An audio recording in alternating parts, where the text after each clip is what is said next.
Alright, hello guys, welcome back to another video. Today is the 11th, well Tuesday the 11th of November.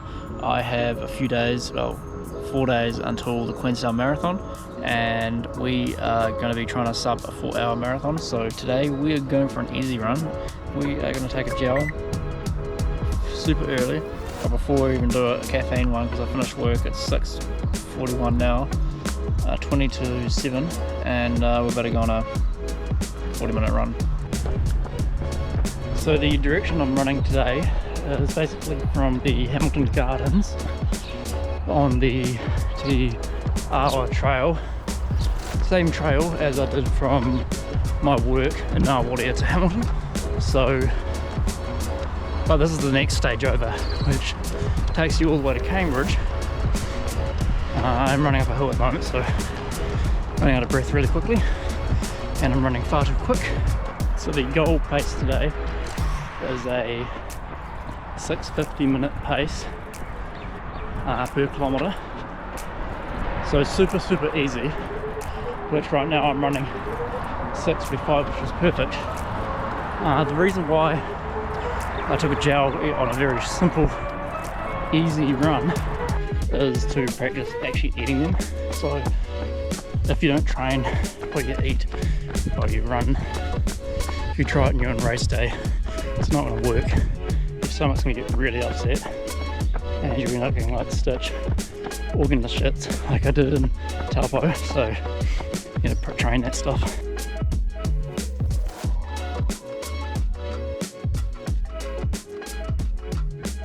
So after 3.4 k's, I've now turned around for about 11 minutes left on the planned Garmin Pace Pro training plan, which I've been kind of following on and off, mixed with the runner app / my own runs and training sessions. So it hasn't been really strict as per se for the Queenstown Marathon, given the fact that I have like the goal to sub 4 hours. 3 hours would be insane. Maybe one day.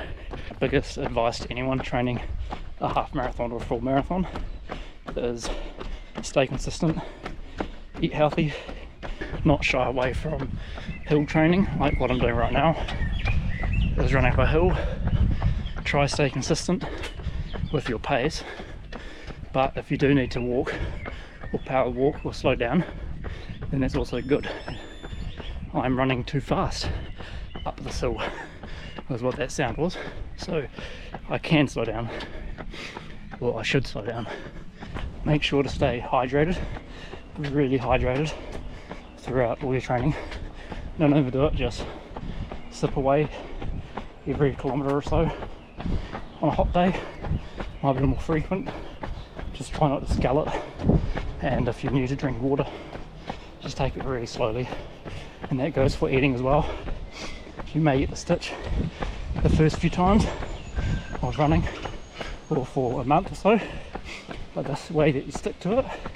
Find what works for you. So don't always stick to running on the pavement or the streets.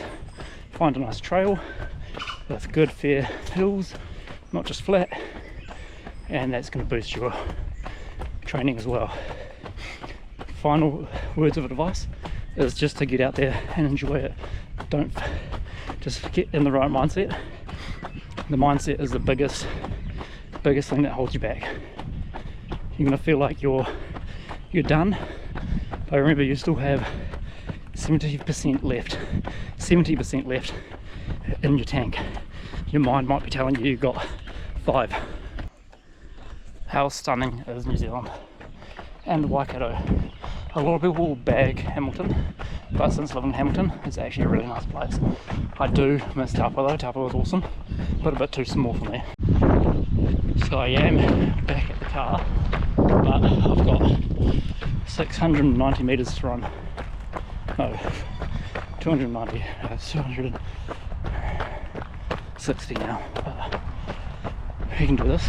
Just run down the road a little bit, run back. So I just finished running around in circles for a little bit. I did exactly 7 k's and that's what I wanted. Well, a bit over what the training plan was. It ran out, I think it was only meant to be like 30 something odd minutes, but ended up being 46 minutes.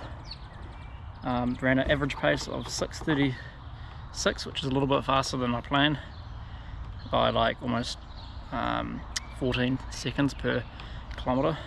My average heart rate was 156, and I was in 13% in zone 4, 70% in zone 3, 16% in zone 2, and 0% in the warm-up zone, zone 1. Overall pretty good. 143 meters of elevation gain loss, so not too bad, and pretty good sort of taper run for the marathon this weekend. So I've got one more to do this week beforehand, no, two more, and then on the Friday before, just a shake up run. So basically I'm actually very happy with how it's turned out. I did take pretty much a 2-week downfall at the peak phase of my training, which I unfortunately am going to use an excuse if I don't sub 4 hours, because these were going to be my big weeks and my fast weeks, and I missed them because I had my wisdom teeth extracted, which sucked. So if you have to go into any sort of surgery, wisdom teeth or whatever, do not do it while you're training, or especially towards the end of your training for a marathon. Wait until you're finished, because that unfortunately costed me 2 good weeks of training, and probably as soon as I got back into it I had to start tapering for this. I still got a good distance in some runs, but I couldn't pick up the speed because my teeth would ache. And now this week before my marathon, I feel perfect, but I feel like I probably could have done better with the training. I've learnt for that. I've learnt a lot of things so far on this journey, and there's only so much I can say now before I run the marathon, and potentially after I run the marathon I'll make another video on all the things I've learnt over that, and all the tips and things I recommend you do for your first marathon race. Whew. And then comment down below if I should sign up for an ultra marathon, because there's one coming in March 2026, and that gives me enough time to train for, if I just go straight from this marathon into training for that. So it's up to you. Make a vote, like this video if you want me to run an ultra.